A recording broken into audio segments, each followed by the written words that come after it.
ಗೋರಕ್ಷ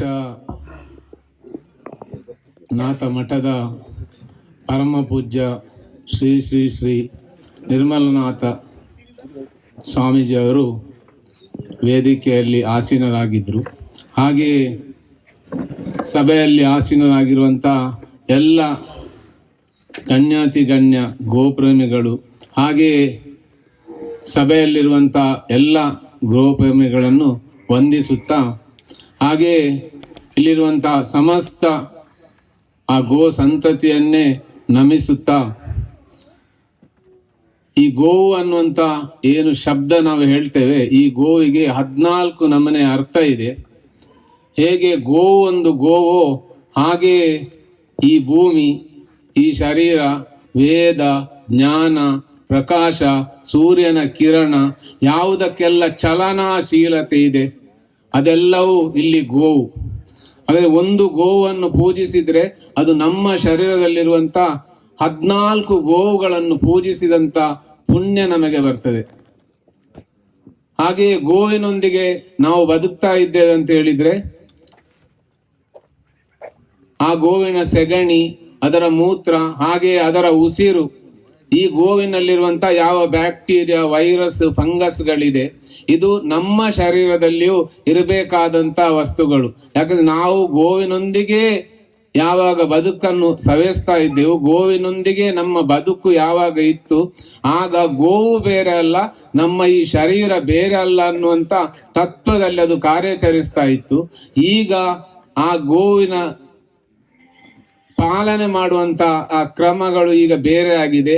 ಈಗ ಒಂದು ಮನೆಯಲ್ಲಿ ಗಂಡ ಹೆಂಡತಿ ಮಕ್ಕಳು ಮಾತ್ರ ಬದುಕುವಂತ ಒಂದು ವ್ಯವಸ್ಥೆ ಇರುವಾಗ ಅಲ್ಲಿ ಗೋವನ್ನು ಸಾಕ್ಲಿಕ್ಕೆ ಕಷ್ಟ. ಆಗ ಇಂತಹ ಸ್ಥಿತಿಯಲ್ಲಿ ಗೋವು ಮತ್ತೆ ಮನುಷ್ಯರಿಗಿರುವಂತ ಆ ಸಂಬಂಧ ಏನಿತ್ತು, ಅದು ಬರೇ ಭಾವನಾತ್ಮಕ ಸಂಬಂಧ ಮಾತ್ರ ಅಲ್ಲ, ಜೈವಿಕ ಸಂಬಂಧ. ನಮ್ಮ ಒಳಗೆ ನಡೆಯುವಂತ ಎಲ್ಲ ಕ್ರಿಯೆಗಳು ಏನಿದೆ, ಆ ಎಲ್ಲ ಕ್ರಿಯೆಗಳಿಗೆ ಬೇಕಾದಂತಹ ಬ್ಯಾಕ್ಟೀರಿಯಾ, ವೈರಸ್, ಫಂಗಸ್ಗಳು ಈ ಗೋವಿನಿಂದ ಸಿಗ್ತಾ ಇತ್ತು. ಈಗ ಅದರ ಬದಲಿಗೆ ಬೇರೆ ಬೇರೆ ಹೊಸ ಹೊಸ ತಳಿಯ ಬ್ಯಾಕ್ಟೀರಿಯಾ, ಫಂಗಸ್ಗಳಿಂದಾಗಿ ನಾವು ರೋಗದ ಗೂಡಾಗಿ ನಿಂತಿದ್ದೇವೆ. ಇದಕ್ಕೆ ಪರಿಹಾರ ಇರುವುದು ಒಂದೇ ಪರಿಹಾರ, ಅದು ಗೋವನ್ನು ಸಾಕುವುದು, ಗೋವಿನೊಂದಿಗೆ ಬದುಕುವುದು. ಈಗ ಅಂತ ಬದುಕನ್ನು ಬದುಕಲಿಕ್ಕೋಸ್ಕರ, ಹಾಗೆ ಈ ಗೋವಿನಲ್ಲಿರುವಂತ ಮಾಹಿತಿ ಅಂತ ಏನಿದೆ, ಅದರ ಜ್ಞಾನ ಏನಿದೆ, ಇದೆಲ್ಲವೂ ಆ ಗೋರಕ್ಷನಾಥ ತತ್ವದ ಕತೆ. ಗೋರಕ್ಷನಾಥ ಅನ್ನುವಂತ ಯಾವ ಮಠವನ್ನು ಸ್ಥಾಪಿಸಿ ಮಂಗಳೂರಿನಲ್ಲಿ ಇವತ್ತು ಆ ಮಠ ಕಾರ್ಯಾಚರಿಸ್ತಾ ಇದೆ. ಇದೊಂದು 2100 ವರ್ಷಗಳಿಂದ ಕಾರ್ಯಾಚರಿಸ್ತಾ ಇರುವಂತ ಮಠ. ಇಡೀ ಪ್ರಪಂಚದಲ್ಲಿ ನಾಥ ಪಂಥದ ಮೂಲ ಮಠ ಯಾವುದು ಕೇಳಿ, ಅದು ಮಂಗಳೂರಿನ ನಾಥ ಪಂಥದ ಮಠ. ಸೊ ಇಂತಹ ಗೋರಕ್ಷನಾಥ ತತ್ವ ಏನುಂಟು, ಅದು ಭೂಮಿಯನ್ನು ಫಲವಂತಗೊಳಿಸುವುದಿರಬಹುದು, ಆಹಾರವನ್ನು ಶುದ್ಧವಾಗಿ ಸ್ವೀಕರಿಸುವುದಿರಬಹುದು, ಹಾಗೆ ನಮ್ಮ ಶರೀರಕ್ಕೆ ಬೇಕಾದಂತ ಎಲ್ಲ ವ್ಯವಸ್ಥೆಗಳು ಅದು ಗೋವಿನಿಂದಲೇ ಸಿಗಬೇಕಾದಂಥದ್ದು. ಹಾಗೆ ಗೋವಿನೊಂದಿಗಿರುವಂತ ಅವಿನಾಭಾವ ಸಂಬಂಧ ಏನುಂಟು, ಅದು ನಮ್ಮಲ್ಲಿ ಆ ತತ್ವವನ್ನು ಜಾಗೃತಗೊಳಿಸ್ತದೆ. ಇನ್ನು ಇದಲ್ಲದೆ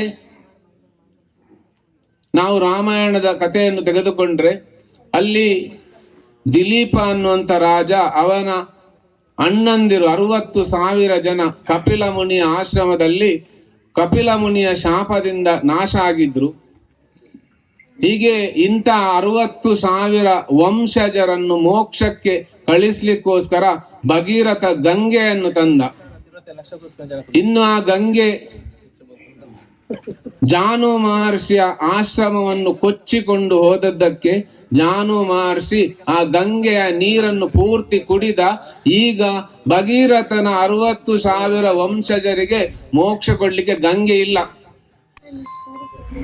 ಇದೇ ರೀತಿ ಈ ಪ್ರಕಾಶ್ ಶೆಟ್ರು ಭಗೀರಥನಾಗಿ, ಅಂತ ಭಗೀರಥ ಪ್ರಯತ್ನದಿಂದ, ಅಂದ್ರೆ ಅತ್ಯಂತ ಕಷ್ಟದ ಪ್ರಯತ್ನಕ್ಕೆ ನಾವು ಭಗೀರಥ ಪ್ರಯತ್ನ ಅಂತ ಹೇಳುದು, ಅಂತಹ ಭಗೀರಥ ಪ್ರಯತ್ನವನ್ನು ಮಾಡಿ ಗಂಗೆಯನ್ನೇ ತಂದಿದ್ರು.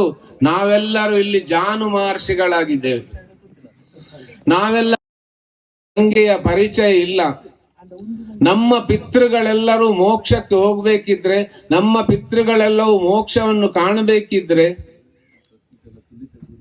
ಇದೇ ಕಪಿಲ ಮುನಿಯ ಆಶ್ರಮದಲ್ಲಿ ನಾಶ ಆದಂತ ಆ 60,000 ವಂಶಜರು ಯಾರಿದ್ದಾರೆ ಭಗೀರಥನದ್ದು, ಅದೇ ರೀತಿ ನಮ್ಮ ವಂಶಜರು ಇದೇ ಕಪಿಲ ಅನ್ನುವಂತ ಗೋವಿನ ವಂಶವಾಹಿನಿಯಲ್ಲಿದೆ. 60,000 ವಂಶವಾಹಿನಿಗಳ ಮುಖಾಂತರ ಹರಿದುಕೊಂಡು ಬಂದಂತ ಈ ದೇಹ ನಮ್ಮದು. ಇದು ಇವತ್ತು ನಿನ್ನೆ ಹುಟ್ಟಿದ್ದಲ್ಲ, ಸೃಷ್ಟಿಯ ಆದಿಯಲ್ಲೇ ಇದ್ದಂತ ವಸ್ತು ಇವತ್ತಿನ ತನಕ ಇಲ್ಲಿ ಹರಿದುಕೊಂಡು ಬಂದಿದೆ. ಯಾರು ಇಲ್ಲಿ ವಂಶಜರು ಗಾಳಿಯಿಂದ ಹುಟ್ಟಿ ಬಂದವರಿಲ್ಲ. ಎಲ್ಲರಿಗೂ ತಂದೆ ತಾಯಿ, ಅವರಿಗೆ ಪುನಃ ತಂದೆ ತಾಯಿ, ಅಜ್ಜ ಬಿಜ್ಜ ಮುತ್ತಜ್ಜ, ಹೀಗೆ 60,000 ವಂಶವಾಹಿನಿಯ ಕಥೆ ಇದೆ. ಇನ್ನು ಅದೇ ರೀತಿ ಮಹಾಭಾರತದಲ್ಲಿ ಕೃಷ್ಣ ಹೇಳ್ತಾನೆ, ಮುನಿನಾಂ ಕಪಿಲ ಮುನಿ ಅಂತ. ನಾನು ಮುನಿಗಳಲ್ಲಿ ಕಪಿಲ ಮುನಿ ನಾನು. ಆ ಕಪಿಲ ಮುನಿ ಅಂತ ಹೇಳಿದ್ರೆ ಬೇರೆ ಅಲ್ಲ, ಅದು ಇದೇ ಕಪಿಲ ಹಸುವಿನ ಕತೆ. ಇಂತಹ ಕಪಿಲ ಅನ್ನುವಂತಹ ತತ್ವ ನಮ್ಮ ಒಳಗೆ ಇರುವಂತ ತತ್ವ. ಕೃಷ್ಣನು ನಮ್ಮ ಒಟ್ಟಿಗೆ ಇರುವುದು. ಹಾಗಿರುವಾಗ ಪ್ರತಿಯೊಬ್ಬನ ಒಳಗಿರುವಂತಹ ಕೃಷ್ಣ ಸಹ ಇವತ್ತು ಹೇಳ್ತಾನೆ ಮುನಿನಾಂ ಕಪಿಲ ಮುನಿ ಅಂತ ಹೇಳಿದ್ರೆ, ನಮ್ಮ ಶರೀರ ಇವತ್ತು ಏನುಂಟು, ಇದು ಉದ್ಧಾರ ಆಗಬೇಕಿದ್ರೆ, ಇದು ಮುಕ್ತಿಯನ್ನು ಕಾಣಬೇಕಿದ್ರೆ, ನಾವು ಸಂತೋಷದ ಬದುಕನ್ನು ಬದುಕಬೇಕಿದ್ರೆ, ನಾವು ಮತ್ತೆ ಪುನಃ ಕೃಷಿ ಪ್ರಧಾನವಾದಂತ ಜೀವನದ ಸಂಸ್ಕೃತಿಯನ್ನು ನಾವು ಅಳವಡಿಸಿಕೊಳ್ಬೇಕು. ಇಲ್ಲಿಯವರೆಗೆ ಇದ್ದಂತ ಎಲ್ಲ ನಮ್ಮ ಹಬ್ಬ ಹರಿದಿನಗಳು, ಆಚರಣೆಗಳು, ಸಂಸ್ಕೃತಿಗಳು ಎಲ್ಲವೂ ಗೋವು, ಕೃಷಿ ಮತ್ತೆ ಪ್ರಕೃತಿಗೆ ಪೂರಕವಾಗಿತ್ತು. ಈಗ ಅದೆಲ್ಲವೂ ಮಾರಕವಾಗಿದೆ. ಇನ್ನು ಆ ಮಾರಕವಾದಂತಹ ಸ್ಥಿತಿಯಿಂದ ನಮ್ಮ ಪ್ರಪಂಚವನ್ನು ನಾವು ಉಳಿಸಬೇಕಿದ್ರೆ ಮತ್ತೆ ನಾವು ಗೋವು ಅನ್ನುವಂತಹ ತತ್ವದೆಡೆಗೆ ಚಲಿಸಬೇಕು. ಅದನ್ನು ನಮ್ಮೊಳಗೆ ನಾವು ಅಳವಡಿಸಿಕೊಳ್ಬೇಕು. ಹಾಗೆ ಗೋವಿನೊಂದಿಗೆ ಬದುಕನ್ನು ಸಾಗಿಸಬೇಕು. ಎಂತ ರಣಭಯಂಕರವಾದಂತ